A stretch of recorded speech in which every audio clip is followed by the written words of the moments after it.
Russia and Italy affirm that there is no alternative for the political solution in Syria.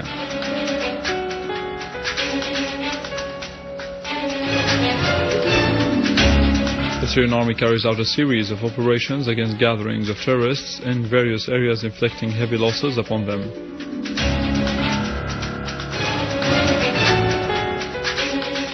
Sayyid Ali Khamenei affirms that holding the Iranian presidential elections is a victory for the Republic.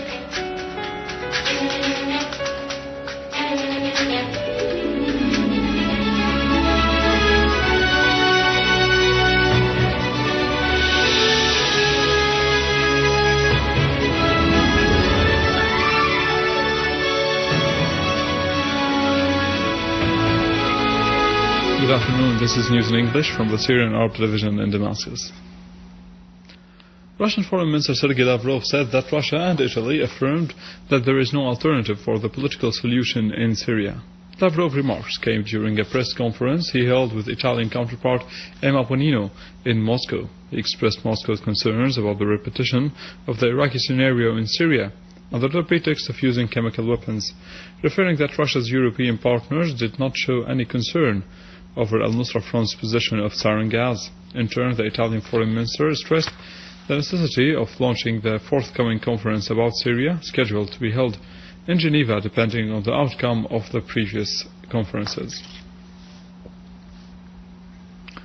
Speaker of the Iranian Shura Council Ali Larijani reiterated the Syrian people's right to self-determination through democratic means, the constitution and elections, away from any foreign interference.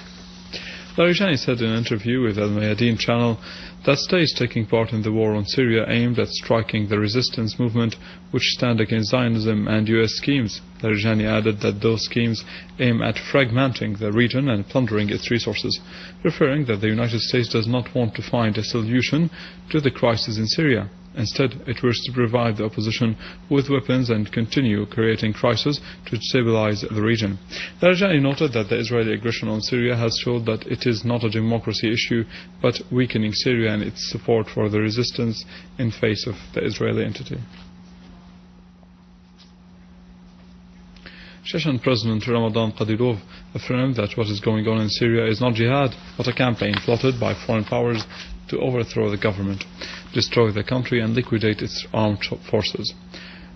President Kadyrov said in an interview with the Russian Interfax agency that it is not a secret that the so-called Syrian opposition is led by foreign special institutions which try to recruit the youth coming from Russia to involve them in fighting in Syria. Kadyrov underlined the importance of clarifying the nature of the so-called Syrian opposition and its relation to Islam through mass media. He quoted Muslim scholars as saying that there is no future feature of jihad in Syria, but a plot to destroy Syria.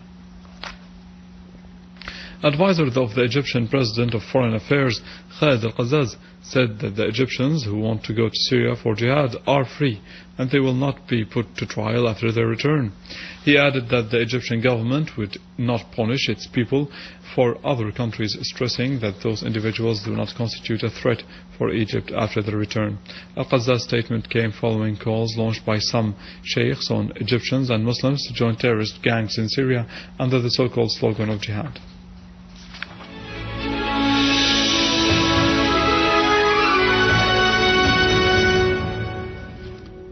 Security forces were able to eliminate an armed terrorist group. The armed terrorist group was trying to control the agricultural research center in Al-Qaryatain town in the western part of Valmira's countryside. Syrian army units inflicted heavy losses on terrorist groups in Damascus countryside.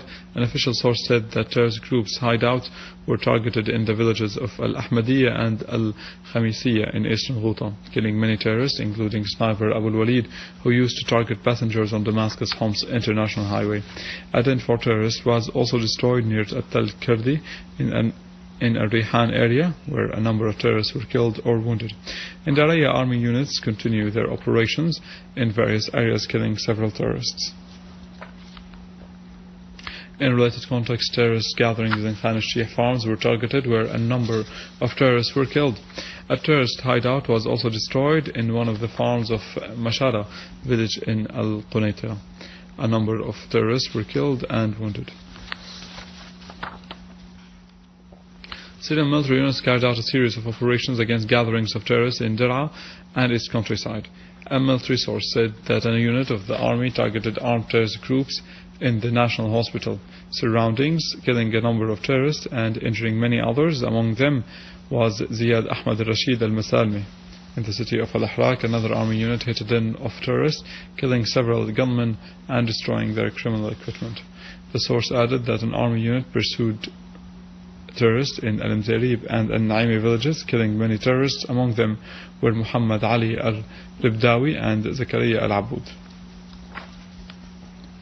An army unit clashed with an armed terrorist group while trying to attack the national hospital of Busra al-Sham in Dar'a. The clash resulted in killing and wounding a number of terrorists. And in Idlib, the army units carried out successful operations and destroyed a number of terrorist hideouts in Idlib countryside. A source in the governorate said that an army unit targeted terrorist dens in Al-Barghadi village and chased terrorists in the vicinity of Abu Dhur airport, inflicting direct injuries upon them. The source added that another unit carried out an operation in the vicinity of the military housing site, killing a number of terrorists, injuring others, and destroying equipment and weapons in their position. In Jisr al-Shughur countryside, an army unit inflicted heavy losses upon terrorist gatherings in Al-Tibat and Al-Ghanandiya. In Deir ez-Zor province, units of the armed forces pursued the armed terrorist groups linked to Jabhat al-Nusra near Al-Rusafa society and killed scores of them and confiscated huge quantities of arms, ammo, military equipment and sophisticated wireless devices used by the terrorists. The armed forces announced Al-Rusafa a safe area free of any presence of the armed groups.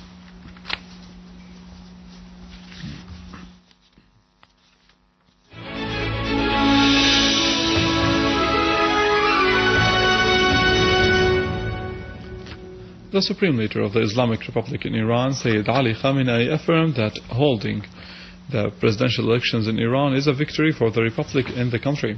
Preliminary results show that election returns gave candidate Hassan Rouhani a lead in the presidential race as he won 6,490,000 votes out of 12 million votes.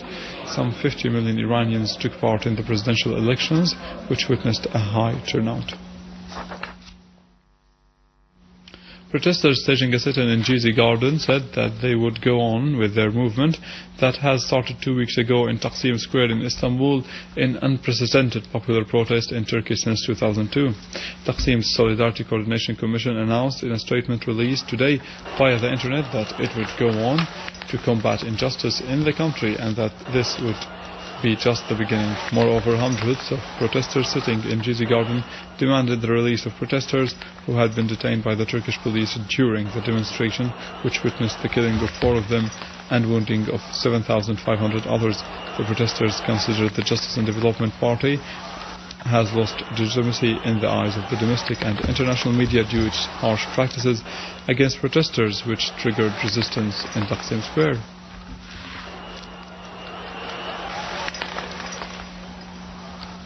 That was it for our news for today. More details on our website www.syriaonline.sy. Stay with us. Prices of stocks and oil and the latest in the economy in our economic news, but after the break.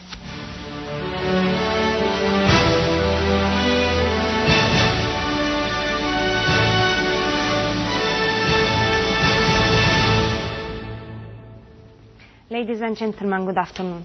The Agricultural Cooperative Bank started exchanging the values of the agricultural crops for farmers, as the manager of the bank asserted that the bank has received 90 bills with a value of 88 million Syrian pounds from al-Hasake silo, pointing out that the bank has also opened 2 funds for exchanging values of the agricultural crops and will open another 2 funds in case of any problem while distributing the bills, emphasizing that about 3 billion and 100 million Syrian pounds have been transferred to the accounts of al-Hasake agricultural banks in order to provide the bills for the farmers upon their arrival from the market centers.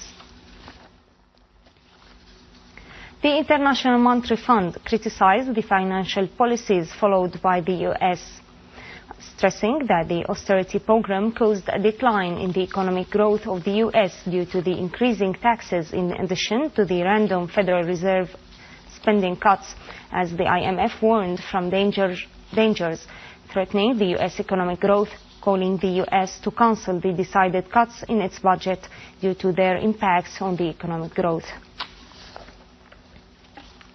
Ukraine announced its intention for increasing its natural gas production to 30 billion cubic meters during the coming 5 to 10 years. The Ukrainian Prime Minister asserted that producing 30 billion cubic meters of gas will make Ukraine self-dependent. Moreover, it will be able to increase exporting this raw material on the long term.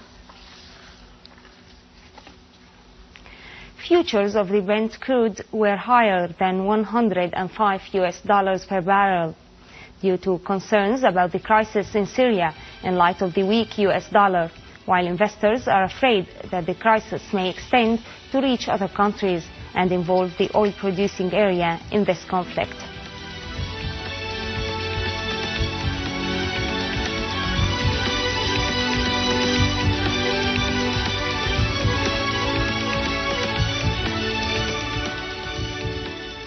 The U.S. shares fell for the week, sending benchmark indexes lower for the third time in 4 weeks, as investors speculated whether the Federal Reserve will signal a reduction of the stimulus efforts after its next meeting.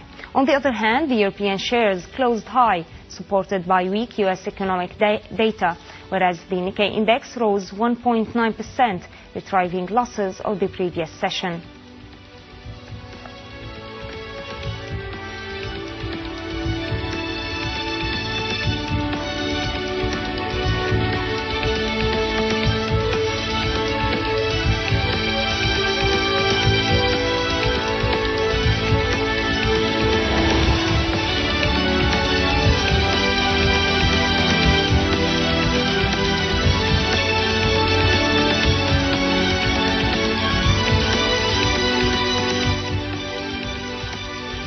Ladies and gentlemen, this is our economic news for today. Thank you for watching. Goodbye.